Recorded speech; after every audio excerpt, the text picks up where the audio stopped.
In an era of peace without war, China is orchestrating its own civilizational demise with its own hands.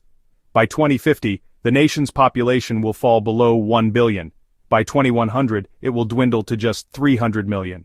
Fewer than the United States, less than half of Africa's population, and even below the levels of the late Qing dynasty. This is not a collapse set for 2040 or 2070, but a century-long decline that began in 2025.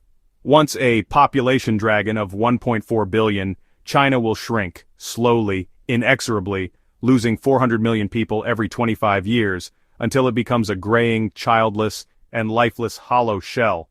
More alarming still, this is not the bleakest forecast.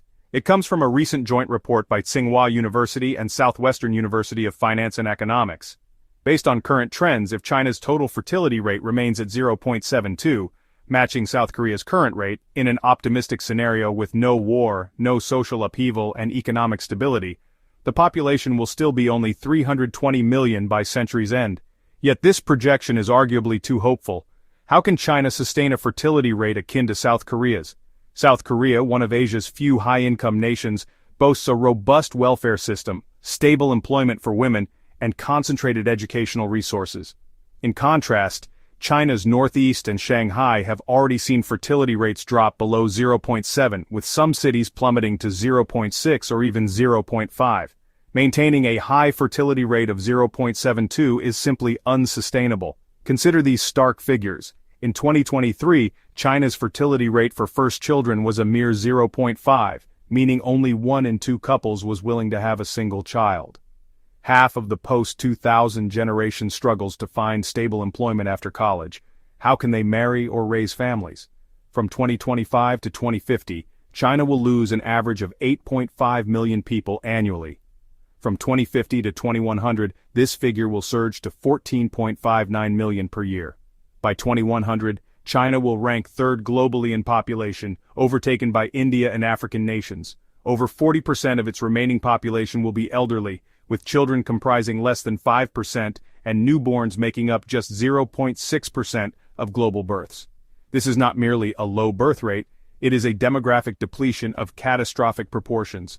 A chilling example has already emerged in Fushun, a once thriving industrial city in northeast China, renowned for its steel production. It is now rapidly transforming into a ghost town.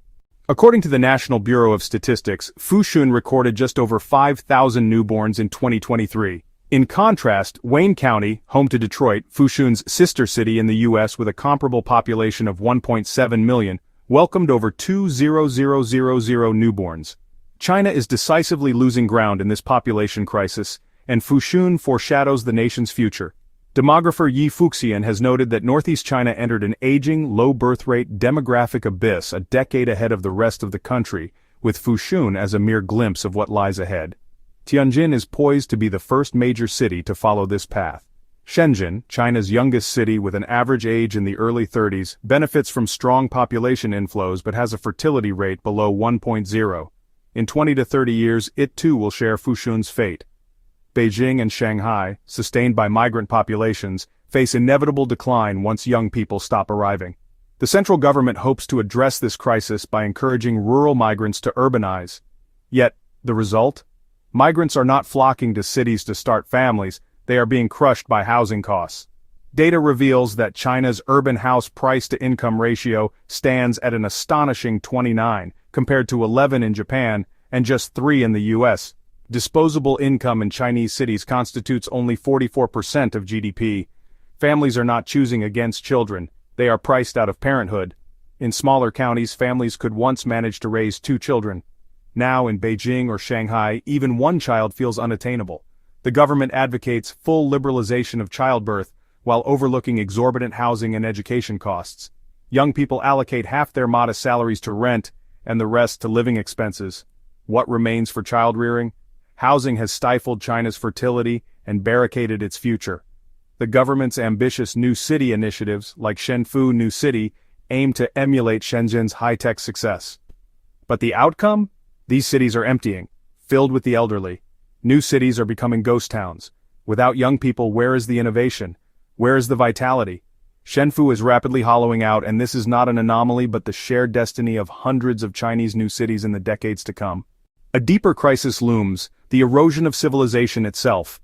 Fushun has warned that fertility rates are not a tap to be turned on or off at will. The one-child policy did not merely nudge a stone downhill, it kicked it forcefully, plunging the nation's future into an abyss. Reversing this course is now nearly impossible. Even if China miraculously stabilizes at a fertility rate of 0.8, as in Taiwan today, the outlook remains grim. Should it fall to Hong Kong or Macau's 0.6, it would spell demographic annihilation. This catastrophe is already underway. China is no longer a populous nation but one burdened with too many elderly and too few children. The numbers are sobering. In 2024, those over 60 numbered 310 million, or 22% of the population, while those under 14 totaled just 230 million, less than 17%. This large, elderly, small children structure has surpassed an aging society and entered a super-aged one. By 2050, those over 65 will exceed 400 million, equivalent to Europe's entire elderly population, while those aged 0 to 14 will fall to 130 million, less than half the elderly. What kind of society is this? Streets filled with wheelchairs, caregivers, and hospitals with scarcely a stroller, kindergarten, or school child in sight. This is not dystopian fiction, it is the reality we will soon inhabit. Young people are reluctant to have children, unable to afford them, and weighed down by immense caregiving responsibilities. China's dependency ratio has surpassed 50%, meaning one young person supports one elderly individual and half or one child. In the future, this could rise to 70%, 80%, or even 100%.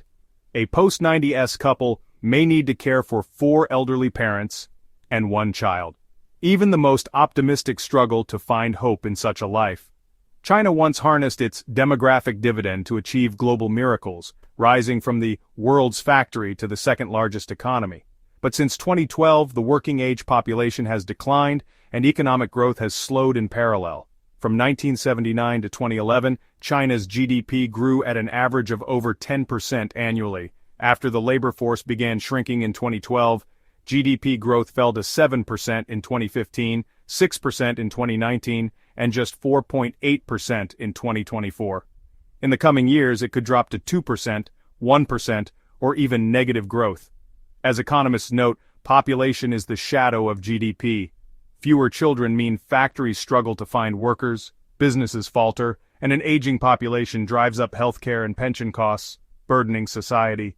China's social security system operates on a pay-as-you-go model, where today's young pay for today's elderly. But in the future, when the young are scarce, who will support the elderly? China is entering a daunting era where no one to care for the aged will become a widespread crisis, not an isolated issue. The tragedy lies in its self-inflicted nature. The one-child policy instilled the mantra of fewer and better births, conditioning generations to believe that not having children was ideal. Soaring housing and education costs have extinguished young people's desire to parent. Healthcare, social security, and childcare systems are virtually non-existent. Policy slogans resound, but their execution relies on empty rhetoric. Fertility subsidies? A few thousand yuan barely cover a prenatal visit, let alone postpartum care. Kindergartens have endless wait lists, and securing a spot in public schools feels as daunting as landing a state-owned enterprise job. Who would dare have children? Childbirth has transformed from a right into a burden, a penalty, even a fault. The Chinese do not lack love for children. They have been driven by circumstance to a place where love feels impossible. In this land of diminished desire, growth, and hope, our future weighs as heavily as the night. One might point to China's high-speed rail, the fast telescope, lunar missions, or AI advancements, but all these require people to sustain them, and China is losing its people. No children mean no teachers, no youth mean no innovation, no workforce means no taxes, no social security, no growth, no consumption, no vitality. A society without a future can only linger in the past. This is not hyperbole. It is a demographic equation documented in UN reports. By 2100, China's births will constitute just 0.6% of the global total, with a population of only 300 million or 3% of the world's population. In 1820, China accounted for 37% of the global population. This represents a decline of over 90%. We are closing a civilizational chapter with our own hands, yet we persist in proclaiming national rejuvenation. What rejuvenation? By whom? Population is the foundation of all grand narratives. A nation without youth, without children, without a future can scarcely walk, let alone run. History will not record the term population policy, but it will remember how, in an era of peace without war, a nation of 1.4 billion gradually faded into decline. If you forego children today, you will fear aging tomorrow, and the day after, you may not even afford to pass on. This is not alarmism, it is the reality awaiting China's children. A nation with a collapsing demographic structure does not need slogans, it needs truth.